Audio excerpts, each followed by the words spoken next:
If there's one writer right now in the industry that I think is just becoming a huge breakout success, it's Donny Cates. Cates' work on Venom has been amazing. His work on Silver Surfer, incredible. And his work on Guardians of the Galaxy has been so much fun so far. However, the first book that actually exposed me to how good of a writer Donny Cates is was God Country. This is a story that to me has so much going on for it, and is so brilliantly well written, and it's such a heartfelt tale that I think everybody should read this. Ladies, gentlemen, and others, today we're going to be talking about God Country.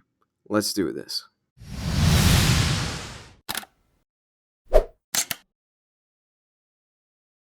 The story centers around a small Texas family that have to deal with the fact that the oldest member of that family has developed Alzheimer's. If you know anything about the disease, it's completely terrible. I hate the damn thing. I've had plenty of family members that unfortunately have succumbed to Alzheimer's, and it's not really fun to see. The individual that's dealing with the Alzheimer's is named Emmett, and as the story starts out, we meet Emmett and he's having a really bad day. Just as things can't get any worse for this family, the town that they live in is hit with a tornado.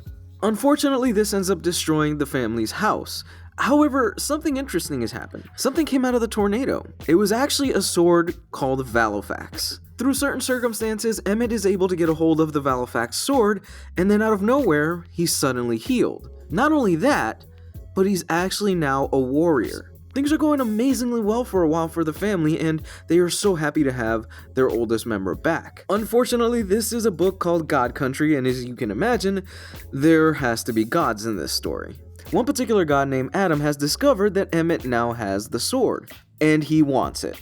So Adam decides to send all of his sons, who happen to be other gods, to go claim the sword. God Country to me is pure comic book fun. I love this story. I love God Country so much. If you know somebody that has Alzheimer's, and if you know what they've dealt with, then you know the family is also affected. It's not just that individual, and that's what God Country does best here. It shows just how deeply the family is affected by this one man's disease.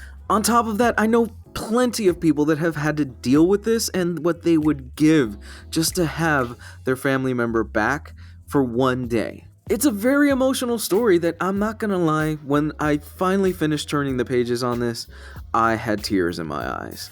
Now, I already mentioned this is a story about a man becoming a warrior, and of course, what warrior story would be complete without the warrior fighting some huge, big-ass monsters?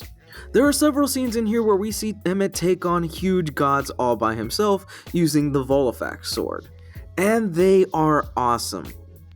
Jeff Shaw is the artist on this book, and this is the team that worked on Thanos for a while. Shaw really gets to flex his muscles here. He draws some incredible set pieces in this book. There are some moments in here where you see the type of gods and monsters that Emmett must face, and they left my jaw dropped. His use of scale here is truly impressive. After all, these are gods, so you gotta draw them big. However, for me, this book is all about the quiet moments. It's all about the moments that you see Emmett getting to spend with his family. And Shaw absolutely nails these little moments. God Country for me is one of the best books that I've read in a while. And when I inevitably do my top 10 list of the decade, it's definitely going to go on there. I rate my books on a pass, borrow, buy scale, and without a shadow of a doubt, God Country is a buy.